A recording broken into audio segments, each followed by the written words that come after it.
Freedom has become a four-letter word. Individual liberty, freedom of speech, the right to travel or to see who you wish, bodily autonomy, the right to go out and earn a living. These were all values which 2 years ago we took for granted. In fact, we wagged our fingers in judgment of undemocratic countries like Russia and China for not having these values. But how swiftly they have receded from our own shores. All for a potentially very nasty, but in relative terms, mild virus. 3 weeks to flatten the curve became 20 months. Stay at home to save the NHS, wear a mask, get the jab, socially distance. These novel and unprecedented measures could be with us, on and off, forever, if we don't put up a fight. Follow the law at all times, absolutely. But push back on this madness, peacefully and democratically. We've got to. Sadly, you cannot comply your way out of tyranny. The cruel irony is that going along with these measures, so they end, means they never will. At the start of the pandemic, most of us accepted, including myself, a very short-term cessation in our freedom of movement, our ability to work, and our basic liberties. Well, more fool us. That was our big historic mistake. As we've learned to our cost, state control is never fully rowed back upon, and autocracy, when yielded to, is never temporary. Boris's so-called Freedom Day is not true freedom at all. It's freedom light. It's a mildly dystopian Freedom 2.0. In March of 2020, we gave them an inch and they took a mile. The brilliant entrepreneur and inventor Elon Musk puts it brilliantly in this tweet from 2 days ago. He tweeted, "If you scare people enough, they will demand removal of freedom. This is the path to tyranny." How right he is. What a shame his cars don't go very far on a short charge. Now, looking back on it, I don't think any of this was justified, even in the spring of 2020. And with hospitalizations lower and with Omicron clearly milder than a teetotal stag do, it's certainly not justified now. It's ironic that even though we have a Conservative government, really these measures are rooted in hard left ideology. Nicola Sturgeon and Mark Drakeford's continued enthusiasm for scientifically debatable face masks is born, in my view, not out of public health, but the other P, politics. Well, I wish they would pee off. The measures have had a strong leftist flavour, controlling the population, paying people not to work, borrowing billions, trashing the economy, and covering people's faces to mark compliance and membership of the do-good tribe. Ask yourself why these measures have been championed and continue to be enforced by the public sector and hard-left trade unions. We've still got masks in some schools, which should be illegal, whilst the beleaguered people working in the private sector and the self-employed want an end to this hell. The hard left have achieved huge influence in our country, including the woke attacks on our culture, our history, our educational institutions, and the basic facts of human biology. And the hard left have had what they could only have dreamed of since the beginning of the pandemic, effectively a planned economy and a template of endless state dependence, all at hysterical, eye-watering cost. This has been achieved without winning a single vote. Aren't they clever?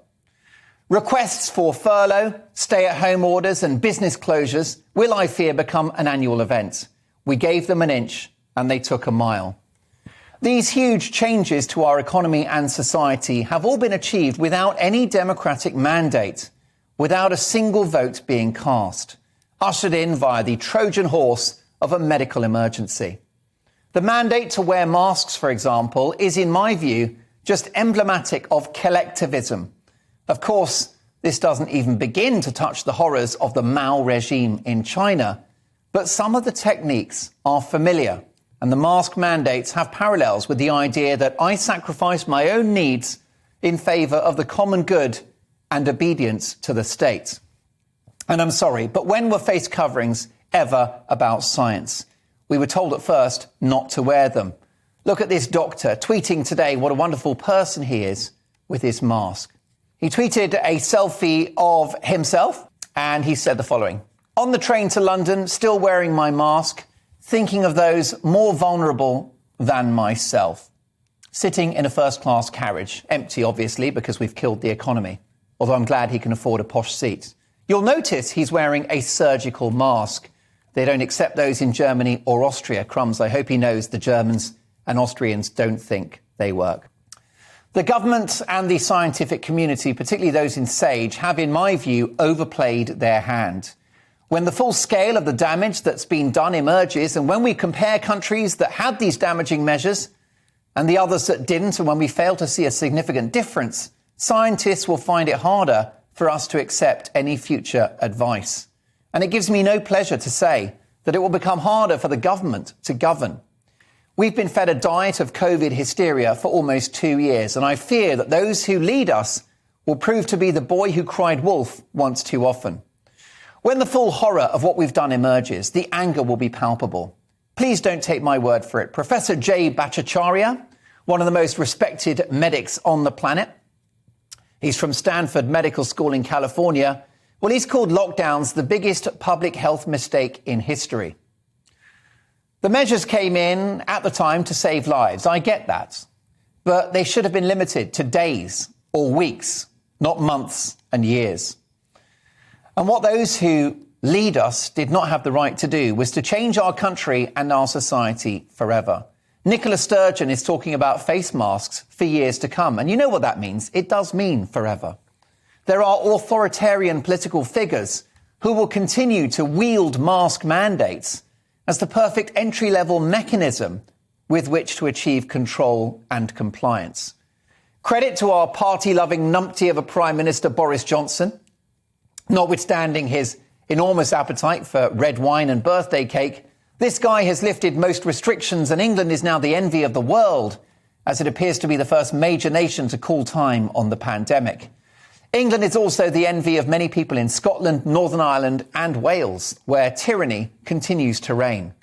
Anyone considering an independent Scotland, for example, should think twice about choosing to live under the exclusive rule of Commander Sturgeon. Imagine our incredible friends in Scotland not having Westminster to temper her worst excesses. All will obey in the People's Republic of Nicola. And my amazing friends in Wales, we've got so many Welsh viewers. Imagine handing the keys of that great country to Drakeford. Here he is, throwing some moves during the pandemic. There you go, Strictly Come Dancing, eat your heart out. The guy's got natural rhythm. What a wasted talent he is. No mask, surrounded by colleagues and friends, partying like it's 1999. This is a guy who closed nightclubs in Wales without evidence it was needed, and who said that Omicron is probably as dangerous as Delta, when it was becoming very clear from South Africa that it wasn't. Even my old mate Piers Morgan is talking common sense. It must be a leap year or something. Take a look at this. Piers has tweeted the following: "So nice to get the masks off. England feels more normal today than it has since the start of the pandemic, and that's how it should be. Now we have effective vaccines and COVID's mutating to weaker variants. We should all embrace freedom again, not to be trapped in unnecessary fear." Welcome aboard, Piers. Better late than never. But he's absolutely right. Fear equates directly to power, and it equates directly to control, which is why our leaders love it so much, and they've used it extensively for 2 years. Masks and other COVID measures are all about collectivism, the sacrifice of the individual for the so-called collective good. And the notion of collective good has been the weapon of some of the greatest tyrants we've ever seen. This has been the first woke pandemic in history. In 2022, the individual, something that used to be celebrated, has been sacrificed at the altar of hard-left ideology. And emotion, morality and guilt have been leveraged to help these nasty bullies to facilitate their land grab of our rights and of our lives. Like so many now, I'm neither left nor right. That is an out-of-date metric. I'm just a liberal. And I just want to make sure that freedom, for which generations of brave souls have given their lives in the past, isn't another casualty of this pandemic.